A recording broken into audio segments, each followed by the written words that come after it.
హైదరాబాద్ బంజారాహిల్స్ లోని హరే కృష్ణ గోల్డెన్ టెంపుల్లో వార్షిక బ్రహ్మోత్సవాలు ప్రారంభమయ్యాయి. భగవంతుడు పూర్తిగా అవతరించిన తిథిని బ్రహ్మోత్సవాలుగా నిర్వహిస్తారని, కార్తీక మాసంలో ఈ బ్రహ్మోత్సవాలు జరగటం విశేషమని అన్నారు ఆలయ నిర్వాహకులు. హరే కృష్ణ గోల్డెన్ టెంపుల్లో రాధాకృష్ణులతో పాటు స్వయంభూగా వెలిసిన లక్ష్మీ నరసింహస్వామి కొలువుదీరారని తెలిపారు.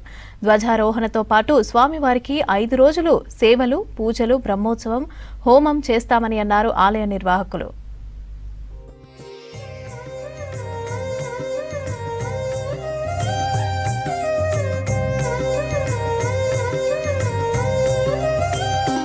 చాలా వైభవంగా వార్షిక బ్రహ్మోత్సవాలు అనేవి ప్రారంభమయ్యి జరుగుతున్నాయి. నిన్నటి రోజున అంకురార్పణతో ఈ బ్రహ్మోత్సవాలు అనేవి ప్రారంభమయ్యాయి. ఆగమ శాస్త్రాల ప్రకారము ప్రతి వైష్ణవ దేవాలయాల్లో ఈ బ్రహ్మోత్సవాలను నిర్వహిస్తారు.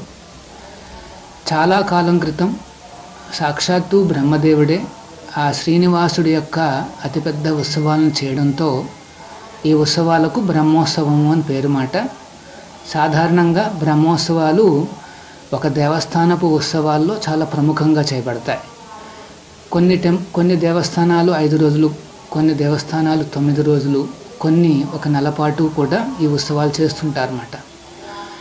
సో ఆ శాస్త్ర విధి ప్రకారము ఇక్కడ గోల్డెన్ టెంపుల్లో కూడా భగవంతుడు ఈ అర్చామూర్తిగా అవతరించిన ఆ తిథినే మేము బ్రహ్మోత్సవాలుగా సెలబ్రేట్ చేసుకుంటున్నాం. అంటే దేవస్థానంలో ఉండే విగ్రహాల యొక్క ప్రతిష్ఠ రోజున ప్రతి సంవత్సరం కూడా ఈ బ్రహ్మోత్సవాలను మేము నిర్వహిస్తున్నాం. కార్తీక మాసంలో ఈ ఉత్సవాలు జరగడం అనేది చాలా విశేషము.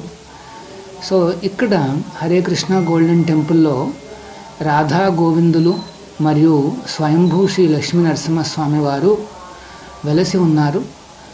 సో వారికి ఈ బ్రహ్మోత్సవాలలో అనేక సేవలు రంగరంగ వైభవంగా మేము ఏర్పాటు చేస్తున్నామన్నమాట.